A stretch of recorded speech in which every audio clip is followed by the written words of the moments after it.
Hey there. Okay, so today I want to talk about understanding business finance. If you're a startup business, it's really important for you to understand business finance. And what business finance is it's really about managing the money in your business. So, looking at the financial data and understanding what it means. So, you can look at the financial data through your profit and loss report and your balance sheet. And you can also look at financial data in your cash flow analysis or your cash management system. There's a ton of places where you can do financial ratios and measure certain KPIs that you want to measure in your business. But essentially, as a startup business, it is especially important to manage your finances. If you're a startup business that's gotten, you've raised some capital, you've got a couple $1,000,000, you may think in the beginning, oh, this is a ton of money to get me through, but it's amazing how quickly these things, your burn rate goes. So you want to focus on measuring how much money you're spending, forecasting how much money you need to get you through. There's a ton of ways you want to look at your financial data. So, we're going to talk about some key components of business finance. And as a startup, it's important for you to understand those key components. So, I'm sure you're familiar with capital raising, but if you're not familiar with it, what this is you're raising money either by selling equity in your business, or you are using debt financing, or you've got grants and subsidies. So debt financing is basically when you borrow money from the bank or through other similar loans and you have to pay it back.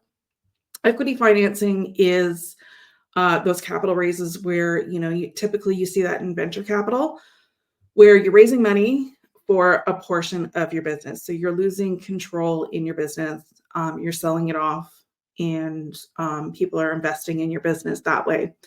In grants and subsidies, grants are typically offered by government, but there's other organizations that offer grants, and that is non-repayable money. So if you've been lucky enough to get a grant in your business, read the fine print, obviously, but typically grants do not require repayment.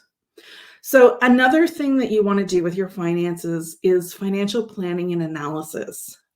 There's budgeting that you need to do. You need to ensure that you're living or running your business within your means. So ensuring that you've got enough capital or cash to cover all the expenses that you have each month.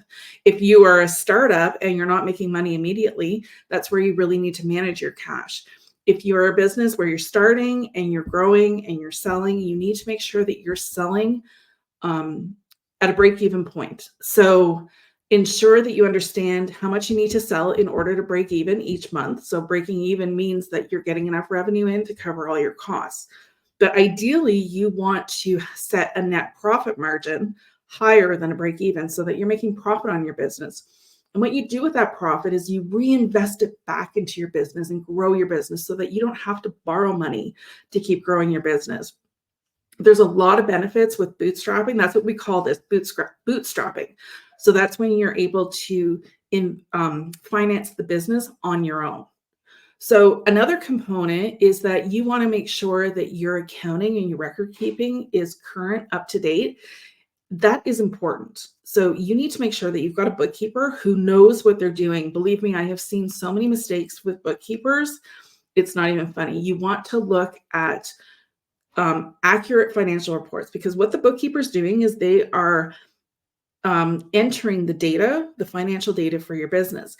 And then you run these reports from that financial data. And if you're looking at reports that aren't accurate because your bookkeeper did not input the data accurately, then you're basing all your financial decisions on wrong information. So that is a risk that you don't want to take. You want to make sure that you have a qualified bookkeeper and that your record keeping is up to date. So it's current, accurate, and you get information on a timely basis. Often bookkeepers will hold on to your books for a month, 2 months, 6 months. I mean, I've heard nightmare stories. You want to make sure that you close the month of your books. Like, let's say, for example, let's say we're not in November right now. And so by the middle of December, I would want my books closed and I want to be reviewing my financial statements for November by mid-December. So you want to make sure that your bookkeeper can oblige with those requests. Because what you're going to do, the next component is the financial decision making. So you're going to make a lot of decisions based on your financial reports. So you, like I said, you want to have accurate information in a timely manner so that when you make decisions, they are going to be profitable decisions. It is extremely important to have profit in your business. So many business owners don't even know if they're profitable. So get to know your P&L, get to understand what the P&L is. And essentially that's revenue less expenses equals profit before taxes. So make sure that you are hitting a profit, like your profit target each and every month, so that you can, sleep easy at night, because everybody wants to be building a profitable business. And if that's not an objective of yours, you need to make it an objective, because businesses have to have profit. Okay, so let's talk about the ways that you can source funding for startups. And typically what a lot of startups do is they first start looking at their personal savings. Now, this is a tough one because, you have to live, right? You need to separate your personal finances from your business finances. But a lot of the times we as business owners start up and we use our personal savings. Be careful of racking up credit card debt and all that fun stuff, because that can get you in trouble. So I just caution, when you're using personal savings, that you're using money that you can live without comfortably, and you can wait for a while before you get that money back. Another source of funding is from angel investors. So typically angel investors are high net worth individuals who have an interest in helping other startup. It's like a way of giving back to the community, because they were likely in your shoes earlier in the days, right? So they'll provide capital for you, either in exchange for ownership or in exchange for, debt. So like they'll probably charge you interest on the debt, and all the terms would be outlined in your contract.